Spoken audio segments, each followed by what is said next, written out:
नीरू का बेटा फौज में बड़ी पोस्ट पर था। वो हमेशा तैनाती में बाहर रहता। घर में अकेली नीरू बोरियत महसूस करती थी। नीरू की सहेलियों ने उसे सलाह दी कि वो अपने बेटे की शादी करवा दे। बहू के आ जाने से सब ठीक हो जाएगा। बेटा अपार, तू तो फौज में रहता है, मुझे घर में अकेलापन काटने को दौड़ता है। तू एक काम कर बेटा, शादी कर ले, फिर बहू के साथ मैं घर में आराम से रहूंगी। क्या माँ, मैं जब तक मेजर नहीं बन जाता शादी नहीं करूँगा। तुम कहीं घूमने जाया करो, लेकिन शादी की बात मत करो। इतना कहकर अपार वहाँ से चला जाता है, लेकिन जाते वक्त उसे माँ की भी चिंता रहती है।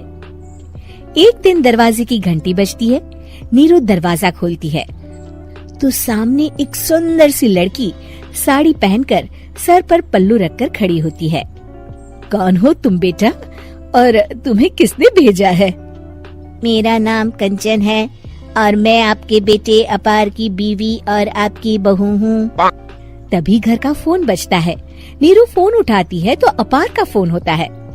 माँ, कंचन आ गई।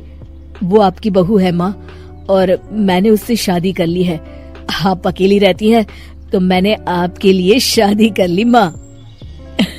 अच्छा बेटा, बहू तो आ गई, बहुत सुंदर है। अब ना मैं आराम से घर में खुश रहूंगी। इतना कहकर नीरू जैसे ही कंचन की तरफ देखती है, वो उसके पैर छूती है। नीरू कंचन को आशीर्वाद देकर गले लगा लेती है। अगली सुबह नीरू सोकर उठती है तो अरे, सारा घर कितना चमक रहा है। इतनी सुबह घर का सारा काम किसने किया? तभी कंचन हाथ में स्वादिष्ट नाश्ता और चाय लेकर आती है और टिपॉय पर रखकर कंचन के पैर छूती है। बहू को देखकर नीरू काफी खुश हो जाती है। वो कंचन से कहती है, कंचन बेटा, आज मेरे घर में किटी पार्टी है। तुम मेरी सहेलियों के लिए कुछ अच्छा बना लेना। माँ, मुझे अच्छा बनाना नहीं आता, आप बता दीजिए, मैं बना दूंगी। अरे मैं भी तो नहीं जानती।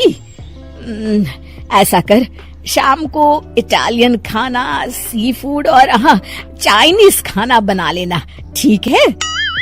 कंचन नीरू की बात सुनकर खुश हो जाती है।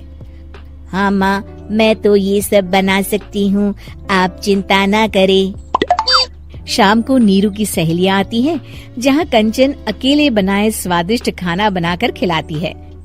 वो सारी सफाई कर सबको खुश कर देती है। कंचन अंदर किचन में जाती है कि तभी नीरू की सहेली बोल पड़ती है। अरे नीरू, तेरी बहू तो बड़ी परफेक्ट है, तेरी हर बात मानती है और सारा काम भी अकेले करती है, तुझे शिकायत का मौका भी नहीं देती। लेकिन क्या फायदा, बेचारी नीरू का जीवन तो बहू के आने के बाद भी बोरिंग का बोरिंग ही रहा।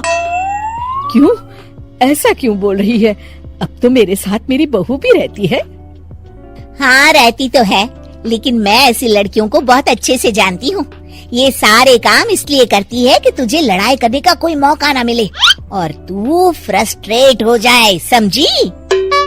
नीरू भोली सूरत बनाकर कहती है, नहीं, मैं नहीं समझी। अरे, घर में सास बहू की लड़ाई ना हो तो घर भी भला घर लगता है क्या? मेरे घर में ही ले ले। सुबह से बहू के साथ लड़ाई में इतनी चहल पहल रहती है कि मन हमारा भी लगा रहता है और पड़ोसियों का भी। नीरू मन में सोचती है, बात तो सही है, अगर ये मेरी शिकायत के बिना ही हर काम कर देगी तो मैं क्या करूँगी? रात को नीरू सोने के लिए कमरे में जाती है, जहाँ कंचन उसके पैर दबाने लगती है। नीरू को अच्छा तो लगता है, लेकिन वो किसी भी तरह से उससे लड़ाई करना चाहती है।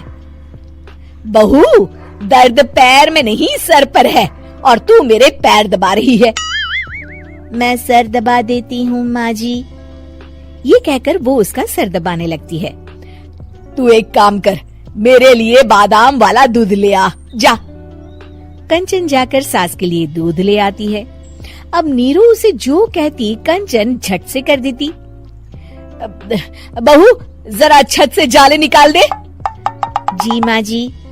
कंचन 5 मिनट में ही पूरे घर के जाले साफ कर देती है। नीरू तो देखती की देखती ही रह जाती है। कमाल है, ये तो हर काम कर रही है। तरस गई मैं तो इससे लड़ाई करने को। इतना कह के नीरू चली जाती है। नीरू को एक दिन कंचन पर इतना गुस्सा आता है कि वो सोच लेती है आज तो उससे लड़कर ही रहेगी। मौका देखकर नीरू कंचन को पैर से लंगड़ी देकर गिरा देती है, जिसके बाद जो होता है नीरू को विश्वास ही नहीं होता। जमीन में 2 भागों पर गिरी कंचन के सारे पुर्जे बिखर जाते हैं। स्प्रिंग और उसके अंदर से रंग बिरंगी लाइट जलने लगती है। तभी घर की घंटी बजती है। नीरू डरकर दरवाजा खोलती है तो सामने अपार खड़ा होता है। क्या हुआ माँ, तुम इतना डर क्यों गई? कंचन ने कुछ किया क्या? कुछ कहा क्या उसने? मैं अभी बताता हूँ। तभी अपार की नजर कंचन पर पड़ती है। अरे माँ, तूने ये क्या किया? कंचन को तोड़ दिया। तुम्हारी खुशी के लिए मैंने रोबोट को तुम्हारी बहू बनाकर भेजा था, जिससे तुम्हारी हर इच्छा पूरी हो और तुम खुश रहो। माँ, ये तो इंसान थी भी नहीं, इससे तो गलती हो ही नहीं सकती थी। फिर आपने इसे क्यों तोड़ा? क्या गलती थी इसकी माँ? बेटा, इसकी सबसे बड़ी गलती ये थी कि ये इंसानों की तरह सास से लड़ाई नहीं करती थी। अपार माँ की बात सुनकर हैरान रह जाता है।